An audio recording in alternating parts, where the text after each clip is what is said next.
आता बघा, श्रीमद भगवद्गीता गीता प्रेस गोरखपूरहून प्रकाशित आहे. आता अध्याय नंबर 15 मधला श्लोक नंबर 1 आपण वाचला. ऊर्ध्वमूलम अधशाखम अश्वत्थम प्राहु अव्ययम छंदांसी यस्य पर्णानि यः तमवेद स वेदविद.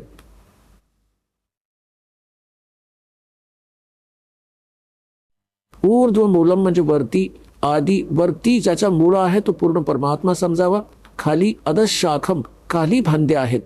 या संसाररूपी पिंपळाच्या वृक्षाला अविनाशी म्हणतात. वेद ज्याची पानं सांगितली आहेत त्या संसाररूपी वृक्षाला जो मुळासहित जाणतो, म्हणजे मुळापासून पानांपर्यंत जाणतो, तो सवेदविद, तो वेदांचं तात्पर्य जाणणारा आहे, अर्थात तो तत्वदर्शी संत आहे. आता पुढे म्हटलं आहे दुसऱ्यामध्ये, त्या संसार वृक्षात तिन्ही गुणरूप रजगुण ब्रह्मा, सद्गुण विष्णू, तमगुण शिवजी रूपी ह्या पाण्याने वाढलेले नाहीत.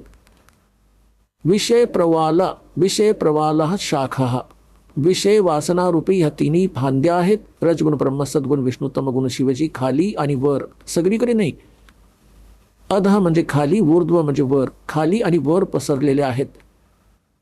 आणि या मनुष्य लोकात आपल्याला कर्माप्रमाणे बांधण्याची ही मुख्य कारणे आहेत. कर्मानुबंधानी मूल्यांनी, ही आपल्या कर्माच्या आधारावर इथेच ठेवतात. जशी ज्याची कर्मे असतात त्याला तसंच देत राहतात. कोणाची चांगली पुण्य आहे तर त्याला चांगलं देत राहतील, ज्याचं पाप आहे त्याला दुःख देत राहतील. त्यात कोणताच बदल हे करू शकत नाहीत. आणि आपल्याला इथे बांधून ठेवण्याचंही हे मुख्य कारण आहे. आता बघा, खाली आणि वर, सगळ्या लोकात नाही, खाली आणि वर पसरल्या आहेत ह्या. आता तिसऱ्यामध्ये काय म्हटलं आहे की ह्या संसार वृक्षाचं स्वरूप जसं सांगितलं आहे तसं ह्या विचार काळात नाही मिळणार. म्हणजे माझ्या आणि तुझ्या डिस्कशनमध्ये जे गीतेचं ज्ञान मी देत आहे त्यामध्ये मला कंप्लीट नाही सांगता येणार त्या परमात्म्याबद्दल. त्यामुळे ऑप्शन दिलेला आहे. याने 4थ्या अध्यायाच्या 34व्या श्लोकात सांगितलंय की ते तत्वज्ञान जे परमात्मा स्वतः आपल्या मुखकमलाने सांगतो, 4थ्या अध्यायाच्या 32 आणि 34 मध्ये, ते तत्वज्ञान आहे. ते तत्वज्ञान तू तत्वदर्शी संतांकडे जाऊन समजून घे. गीता ज्ञानदाता म्हणतो की मला माहिती नाही ते कंप्लीट. इथे स्पष्ट करतो की ह्या विचार काळामध्ये जे गीतेचं ज्ञान मी तुला देत आहे ते कम्प्लिटली नाही सांगू शकणार. तुझ्या आणि इथल्या माझ्या विचार काळात हे पूर्णपणे नाही मिळणार. ते कोणा दुसऱ्याकडून समजून घे. हे बघा, या संसार वृक्षाचं स्वरूप जसं सांगितलं आहे, म्हणजे सृष्टी रचना जशी काही मला माहीत आहे तसं ह्या विचार काळात म्हणजे गीतेच्या डिस्कशनमध्ये ह्या विचार विमर्शात नाही मिळणार. इथे नाही मिळणार तुला. कारण की ना तर त्याचा आदी आहे आणि ना त्याचा अंत त्याला माहिती नाही आहे गीता ज्ञानदात्याला. तसंच ना ह्याची चांगल्या प्रकारची कोणती स्थिती आहे त्यामुळे हा सुविरूढ मूलम म्हणजे सुविरूढ म्हणजे जास्त दृढ असणारा, म्हणजे परमात्म्याचे लोक, परमात्म्याचा जो वरचा लोक आहे, सतलोक, अलकलोक, अगमलोक आणि अकह लोक, ज्याला अनामी लोकही म्हणतात, ते अविनाशी आहेत, ज्यांचा नाश नाही होत. त्यामुळे सुदृढ मूल, त्याला सुदृढ म्हटलं आहे. तो सुदृढ मूलम, सुदृढ म्हणजे अविनाशी रूपी मूळ असणारे जे स्थान जिथे भगवान राहतो ते अविनाशी आहे. इकडे ह्याचा संकेत आहे बघा, सुविरूढ मूलम.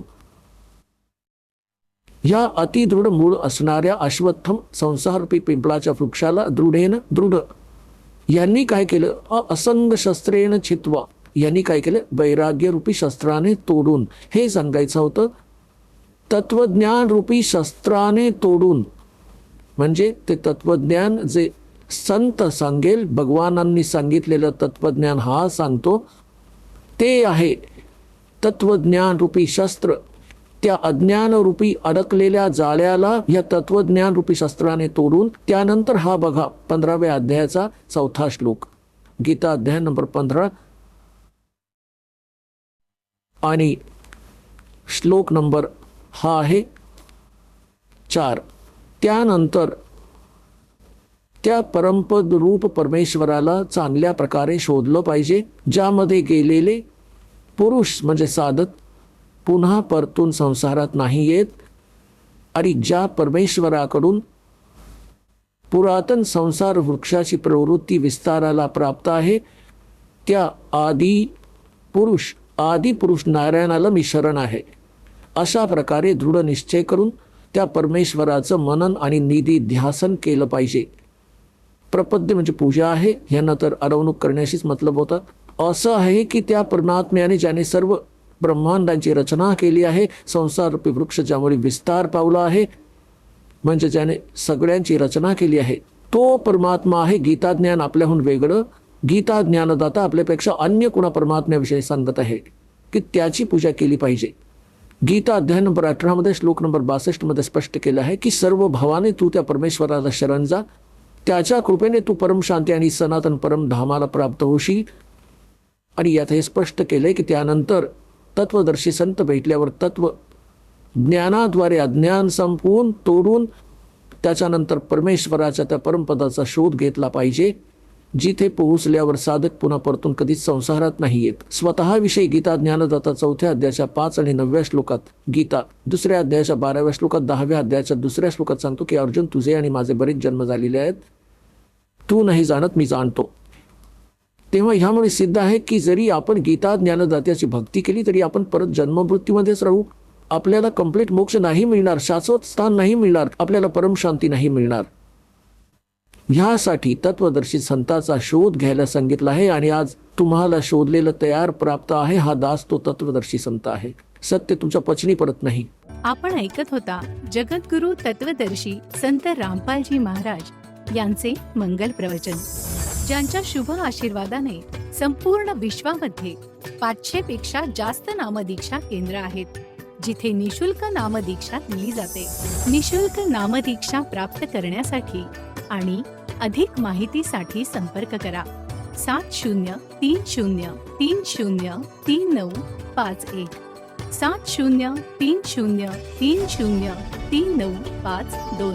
अद्वितीय आध्यात्मिक ज्ञान वाचण्यासाठी, पाहण्यासाठी आणि ऐकण्यासाठी संत रामपालजी महाराज ॲप अवश्य डाउनलोड करा किंवा आमची वेबसाईट www.jagadgururampalji.org वर विजिट करा.